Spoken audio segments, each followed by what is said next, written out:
पाकिस्तानी सेना प्रमुख जनरल आसिफ मुनीर ने कुछ दिन पहले एक बयान में कहा था कि बलूचिस्तान में महज 1500 लोगों की वजह से अशांति फैली है और वो पाकिस्तान की लाखों की प्रोफेशनल फौज का कुछ नहीं बिगाड़ सकते। 1500 बंदे कहोगे कि जी हम इसको ले जाएंगे, तुम्हारी अगली 10 नस्लें भी नहीं लेके जा सकती। लेकिन भारत की कूटनीति ने बांग्लादेश की तर्ज पर पाकिस्तान का एक और खंड बलूचिस्तान के रूप में विकसित कर दिया है। जो आपने बलूचिस्तान के गरीब मोहल्लों में किया उसको नहीं छुपा सकते। अरे इंतजार तो देखो जालिमो, आज बलोच माए आपसे आप उनके वो प्यारे जो आपने मसख करके फेंक दिए, वो आपसे ये नहीं मांगते कि हमें इंसाफ दो, हमारे बच्चों के कातिलों को सजा दो। वो आपसे ये मांगते हैं कि शिनाख्त करके दो कि ये मेरा बेटा है या नहीं है। ऑपरेशन सिंदूर का दर्द पाकिस्तान अभी महसूस ही कर रहा है कि उसके सबसे बड़े प्रांत बलूचिस्तान ने पाकिस्तान से आज़ादी की घोषणा कर दी है। बलूच नेता मीर यार बलोच ने अपने लोगों पर पाकिस्तान सरकार की तरफ से की जा रही हिंसा, अपहरण और मानवाधिकार उल्लंघन का हवाला देते हुए पाकिस्तान से बलूचिस्तान की आज़ादी का औपचारिक ऐलान कर दिया है। इसी के साथ ही उन्होंने भारत समेत अंतर्राष्ट्रीय समुदाय से अपील की है कि उनका समर्थन किया जाए। मीर यार बलोच ने भारत से नई दिल्ली में बलूच दूतावास खोलने की इजाज़त मांगी है। उन्होंने संयुक्त राष्ट्र से बलूचिस्तान को स्वतंत्र देश के रूप में मान्यता देने, करेंसी और पासपोर्ट के लिए अरबों रुपए का फंड भी मांगा है।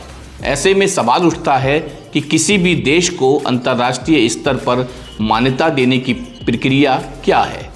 बलूचिस्तान को एक देश के तौर पर स्थापित होने के लिए अभी क्या क्या करना पड़ेगा। बलूचिस्तान के नेता ने भले ही अपने क्षेत्र को पाकिस्तान से अलग हिस्सा बताकर स्वतंत्र देश की घोषणा कर दी हो, लेकिन इतना भर करने से बलूचिस्तान अलग देश नहीं बन जाता। इसे समझने के लिए हमें दुनिया के कुछ मुल्कों के बारे में जानना होगा जिन्होंने खुद को स्वतंत्र तो घोषित कर रखा है, लेकिन उन्हें अलग देश नहीं माना जाता। पूर्वी अफ्रीका में सोमालीलैंड इलाका खुद को एक स्वतंत्र देश मानता है, लेकिन अंतर्राष्ट्रीय स्तर पर इसे अलग देश नहीं माना जाता। सोमालीलैंड सोमालिया का हिस्सा है, जिसने 1991 में खुद को सोमालिया से अलग घोषित कर दिया था।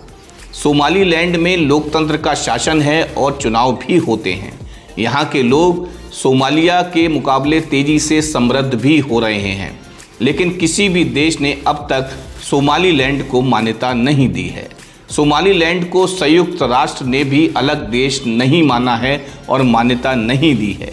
इसीलिए घोषणा के बावजूद भी सोमालीलैंड एक अलग देश के रूप में नहीं जाना जाता या नहीं उसे दर्जा देश का मिल पाया। ऐसे में बलूचिस्तान का मामला और भी जटिल है, जहां पाकिस्तान की सरकार कभी इस बात के लिए राजी नहीं होगी कि बलूचिस्तान, जो कि पाकिस्तान का 44% हिस्सा है, उससे अलग होकर एक नया देश बने। बलूचिस्तान की आज़ादी की लड़ाई दशकों से चल रही है।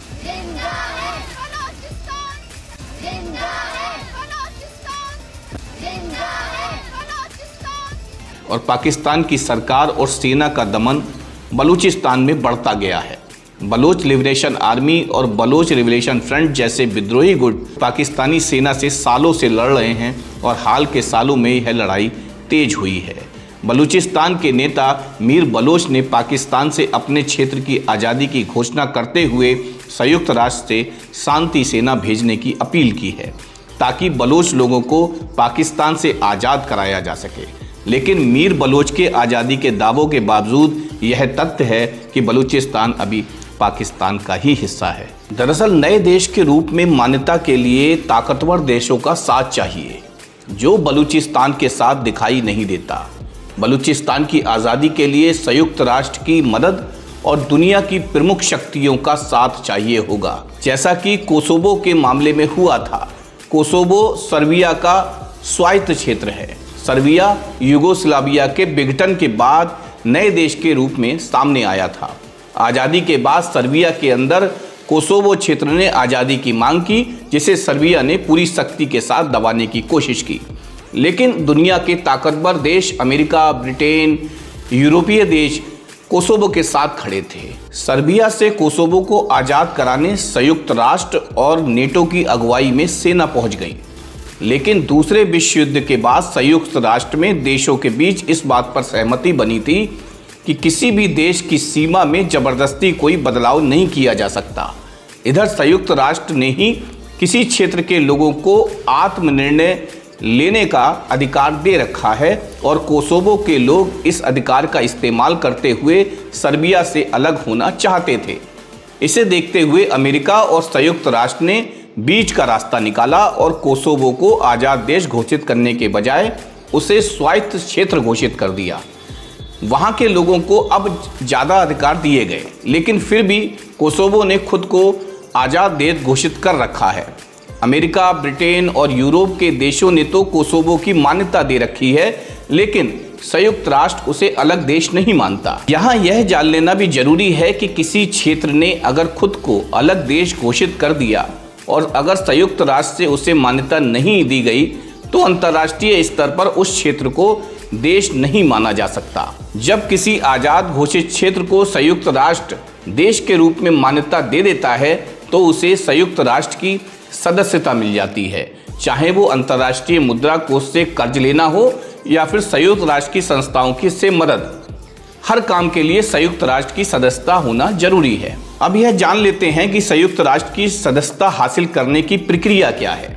इसके लिए सबसे पहले क्षेत्र को संयुक्त राष्ट्र महासचिव को एक आवेदन पत्र भेजना होता है, जिसमें लिखा होना चाहिए कि क्षेत्र एक राष्ट्र के रूप में संयुक्त राष्ट्र के चार्टर यानी संविधान का पालन करेगा। नंबर 2, संयुक्त राष्ट्र को आवेदन मिलने के बाद उसे सुरक्षा परिषद के पास भेजा जाता है। परिषद के 15 सदस्य देशों में से 5 स्थायी सदस्य, जिनमें चीन, फ्रांस, रूस, ब्रिटेन और अमेरिका शामिल हैं, अगर इनमें से किसी भी एक देश ने क्षेत्र के देश बनने के खिलाफ मतदान किया तो आवेदन रद्द कर दिया जाता है। नंबर 3, अगर आवेदन को मंजूरी मिल जाती है तो संयुक्त राष्ट्र में देश के शामिल होने के लिए परिषद की सिफारिश को महासभा में ले जाया जाता है।